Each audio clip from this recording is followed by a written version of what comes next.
အချစ်မှာဝစ်ဆိုတာချစ်ချင်းပဲလဲပါတယ်သူတစ်ပါးရဲ့ခံစားချက်ဆိုတာလှည့်စားလို့ကောင်းတဲ့အရာလည်းမဟုတ်လို့ကစားလို့ကောင်းတဲ့အရာလည်းမဟုတ်လေဒါပေမဲ့လှည့်စားပြီးသွားရင်တော့မမေ့ပါနဲ့ဝစ်ဆိုတာတကယ်ပဲလဲပါတယ်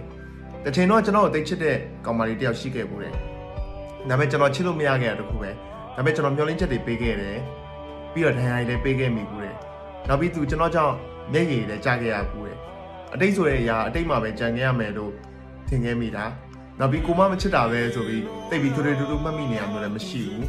နောက်ပြီးကိုရွေးခဲ့တဲ့လမ်းကလည်းမှန်တယ်လို့ပဲထင်နေခဲ့တာတခုမေ့သွားခဲ့တာဝစ်ဆိုတာချစ်ချင်းပြန်လဲတက်မှန်းဘူးတနေ့မှကိုသိချစ်ရတဲ့လူတယောက်နဲ့ဆုံခဲ့တယ်ပြီးတော့ချစ်ခဲ့တယ်ဆိုပါတော့အစာပိုင်းတွေမှာတော့ပန်းနေခင်းထားတဲ့တန်းလို့ပဲဖြောင်းလို့ဖြူလို့ပျော်လို့မြူးလို့တဖြည်းဖြည်းအချစ်တွေပူလာတဲ့အချိန်ကစပြီးကျွန်တော်ဝစ်တွေစလဲတော့ပါပဲဝစ်တွေလဲတဲ့အခါမင်းတော့ဝစ်တွေလဲနေပါပြီလို့ဘယ်သူမှလာပြောနေစရာမလိုဘူးเนาะတဖြည်းဖြည်းကိုပြောခဲ့ဘူးလားလေကိုဖြစ်ပျက်တွေကိုပြန်ပြီးမြင်လာတယ်ကိုပြောခဲ့ဘူးတဲ့စကားတွေနဲ့ကိုပြောခံခဲ့ရတဲ့စကားလုံးတွေကိုရှင်းပြီးကြားလာရတယ်အဲ့ချိန်ကျမှသူလည်းအဲ့တော့နာကျင်ခဲ့ရမှာပဲဆိုပြီး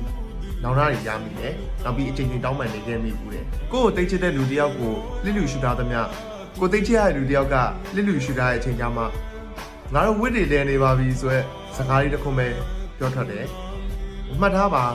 တနေ့မှာကိုကိုသိချစ်တဲ့လူတယောက်ကိုနာကျင်အောင်လုပ်မယ်ဆိုရင်တနေ့နေ့ကိုတကယ်ချစ်တက်လာတဲ့အခါကျရင်ကိုသိချစ်ရတဲ့လူကလည်းကိုကိုနာကျင်အောင်ပြစ်ထားတတ်ပါတယ်အချစ်